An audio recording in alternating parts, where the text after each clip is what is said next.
আসসালামু আলাইকুম ওয়া রাহমাতুল্লাহ। ঘরে প্রবেশের সময় সূরা ইখলাসের গোপন এই আমলটি করুন। ইনশাআল্লাহ আল্লাহ তাআলা বিশেষ কিছু পুরস্কার দান করবেন। তার মধ্যে সবচেয়ে উত্তম পুরস্কার হলো আপনার রিজিক অনবরত বাড়তে থাকবে। সুবহানাল্লাহ। আপনার ঘর থেকে চিরদিনের জন্য দারিদ্রতা একেবারে দূর হয়ে যাবে। প্রিয় দর্শক, আমলটির কথা কিন্তু আমি বানিয়ে বলবো না, স্বয়ং বিশ্বনবী সাল্লাল্লাহু আলাইহি ওয়াসাল্লামের প্রসিদ্ধ হাদিস থেকে ইনশাআল্লাহ বলবো।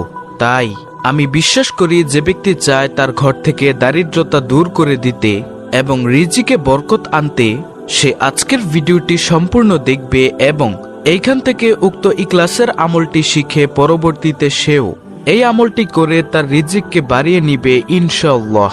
প্রিয় দর্শক, তাই একজন মুমিন অথবা একজন মোমেনা হিসেবে ভিডিওটি আপনাদের জন্য খুবই গুরুত্বপূর্ণ। আজকের ভিডিওতে দুইটি পার্ট আলোচনা করব। প্রথম পার্টে আলোচনা করব সূরা ইখলাসের বিশেষ ফজিলত সম্পর্কে, দ্বিতীয় পার্টে আলোচনা করব সূরা ইখলাসের সেই আমল সম্পর্কে যে আমল রাসূল সাল্লাল্লাহু আলাইহি ওয়াসাল্লাম হাদিসের মধ্যে স্পষ্ট বলেছেন। তাহলে চলুন সর্বপ্রথমে আলোচনা করি সূরা ইখলাসের বিশেষ ফজিলত সম্পর্কে। রাসূল সাল্লাল্লাহু আলাইহি ওয়াসাল্লাম একদিন সমস্ত সাহাবায়ে কেরামদেরকে বললেন, তোমরা আমার কাছে এসে বসো। তখন সমস্ত সাহাবায়ে কেরাম নবী সাল্লাল্লাহু আলাইহি ওয়াসাল্লামের কাছে এসে বসলে তখন নবীজি বলেন, হে সাহাবারা, তোমরা শোনো, যে ব্যক্তি একবার সূরাতুল ইখলাস পাঠ করে আল্লাহ তাআলা পবিত্র কোরআনুল কারীমের 1/3 খতম করার সমপরিমাণ সওয়াব দান করেন। সুবহানাল্লাহ। আর যে ব্যক্তি সূরা ইখলাস 3 বার পাঠ করে আল্লাহ তাআলা পবিত্র কোরআনুল কারীম পুরোপুরি খতম করার সমপরিমাণ সওয়াব তাকে দান করেন। সুবহানাল্লাহ। প্রিয় দর্শক, এর থেকে মুখ্যম কোন আমল রয়েছে যে আমল করলে কোরআনুল কারীমের খতম করার সওয়াব পাওয়া যায়? শুধুমাত্র সূরাতুল ইখলাস 3 বার পাঠ করলেই পবিত্র কোরআনুল কারীম একবার খতম করার সমপরিমাণ সওয়াব পাওয়া যায়। সুবহানাল্লাহ। রাসূল সাল্লাল্লাহু আলাইহি ওয়াসাল্লাম বলেন, যে ব্যক্তি সূরা ইখলাসকে মন থেকে ভালোবাসে আল্লাহ তাআলাও তাকে ভালোবাসে এবং এই ভালোবাসা তাকে জান্নাত পর্যন্ত পৌঁছে দিবে। প্রিয় দর্শক, যুদ্ধের ময়দানে এক সাহাবী সব সময় সূরাতুল ইখলাস দিয়ে নামাজ পড়াতেন, অর্থাৎ দ্বিতীয় রাকাতে সূরা ইখলাস দিয়ে সব সময় নামাজ পড়াতেন। এটা অন্যান্য সাহাবায়ে কেরামদের কাছে শুনতে একটু খারাপ লাগলো। তখন সেই সাহাবায়ে কেরাম নবী সাল্লাল্লাহু আলাইহি ওয়াসাল্লামের কাছে এসে বলল, ইয়া রাসূলুল্লাহ সাল্লাল্লাহু আলাইহি ওয়াসাল্লাম, আপনার অমুক সাহাবী আমাদেরকে নিয়ে সব সময় সূরাতুল ইখলাস দিয়ে নামাজ পড়ায়, আপনি একটু বলুন না সে যেন অন্য সূরা দিয়েও নামাজ পড়ায়। তখন রাসূল সাল্লাল্লাহু আলাইহি ওয়াসাল্লাম সেই সাহাবীকে ডাকলেন। তখন সেই সাহাবী নবীজির কাছে আসলে নবীজি সাল্লাল্লাহু আলাইহি ওয়াসাল্লাম বলেন, হে সাহাবী, তুমি নাকি দ্বিতীয় রাকাতে সব সময় সূরাতুল ইখলাস দিয়ে নামাজ পড়াও? তখন সেই সাহাবী বলল, হ্যাঁ ইয়া রাসূলুল্লাহ সাল্লাল্লাহু আলাইহি ওয়াসাল্লাম। তখন নবীজি বললেন, কেন তুমি এমনটা করো? তখন সেই সাহাবী বলল, হে নবী, আমি এমনটা করি কারণ হলো সূরাতুল ইখলাস আমার কাছে পড়তে ভালো লাগে। সূরাতুল ইখলাসকে আমি অনেক মহব্বত করি। তখন রাসূল সাল্লাল্লাহু আলাইহি ওয়াসাল্লাম বললেন, তুমি কি সত্যি বলছো?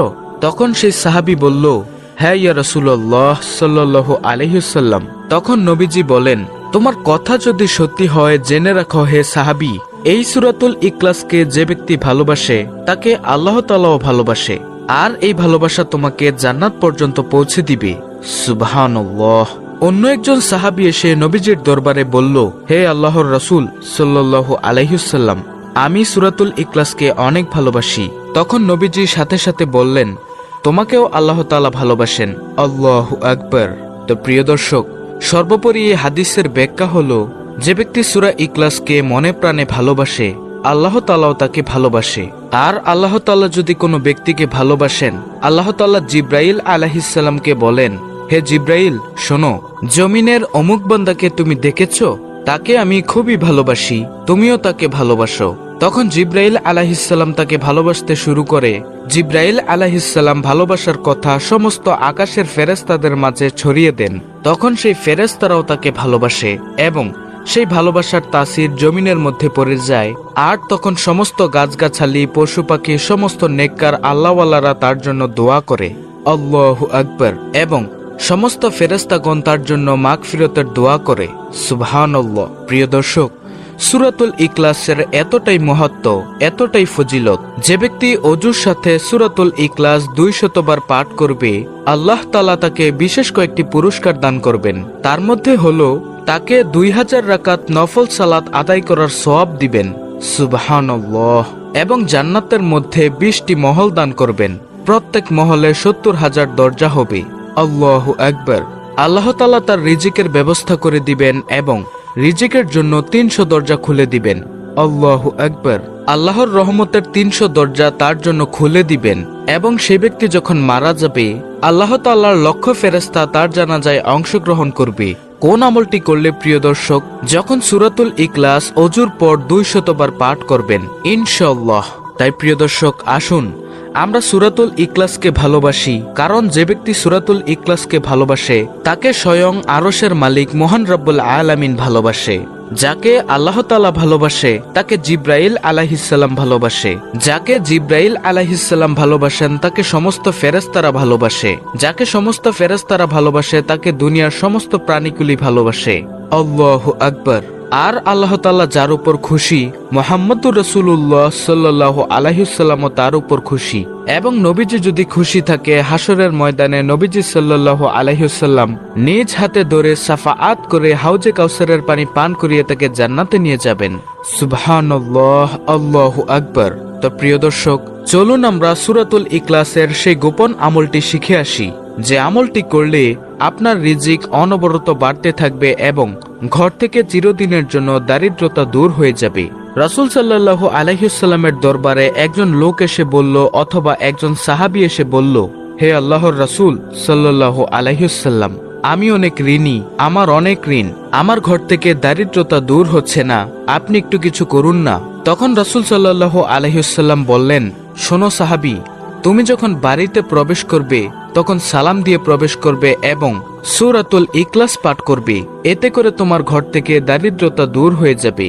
তখন সেই সাহাবী নবী সাল্লাল্লাহু আলাইহি ওয়াসাল্লামের কথা মতো উক্ত আমলটি কিছুদিন করলো। উক্ত আমলটি কিছুদিন করার পর দেখা গেল যে তার ঘর থেকে চিরদিনের জন্য দারিদ্রতা দূর হয়ে গেল। সুবহানাল্লাহ। প্রিয় দর্শক, তাই নবী সাল্লাল্লাহু আলাইহি ওয়াসাল্লামকে যদি অনুকরণ করতে চান, যদি হাদিসি মোতাবেক আমল করতে চান, তাহলে অবশ্যই উক্ত সূরাতুল ইখলাসের এই আমলটি করবেন। ইনশাআল্লাহ চিরদিনের জন্য ঘর থেকে দারিদ্রতা দূর হয়ে যাবে। এছাড়া প্রতি রাতে ঘুমানোর পূর্বে সূরাতুল ওয়াকিয়া পাঠ করবেন। আল্লাহ তাআলা এমন এমন জায়গা থেকে আপনার জন্য রিজিকের ব্যবস্থা করবেন, আপনি নিজেই অবাক হয়ে যাবেন। প্রিয় দর্শক, তাই সর্বোপরি সবচেয়ে ভালো কথা হলো, যে ব্যক্তি সূরাতুল ইখলাসকে ভালোবাসে আল্লাহ তাআলাও তাকে ভালোবাসে। যে ব্যক্তি সূরাতুল ইখলাস পড়ে বাড়িতে প্রবেশ করে ও সালাম দিয়ে বাড়িতে প্রবেশ করে, আল্লাহ তাআলা তার ঘর থেকে রিজিকের পেরেশানি দূর করে দেন। সুবহানাল্লাহ। তাই প্রিয় দর্শক, আসুন আমরা সূরাতুল ইখলাসকে ভালোবাসি। যদি সূরাতুল ইখলাসকে ভালোবাসতে পারি, আরশের মালিক, এই পৃথিবীর মালিক, সমস্ত মহাজগতের মালিক মহান রব্বুল আলামিন আমাদেরকে ভালোবাসবেন। তাই প্রিয় দর্শক, সব সময় সূরাতুল ইখলাস বেশি বেশি পাঠ করার জন্য চেষ্টা করব ইনশাআল্লাহ।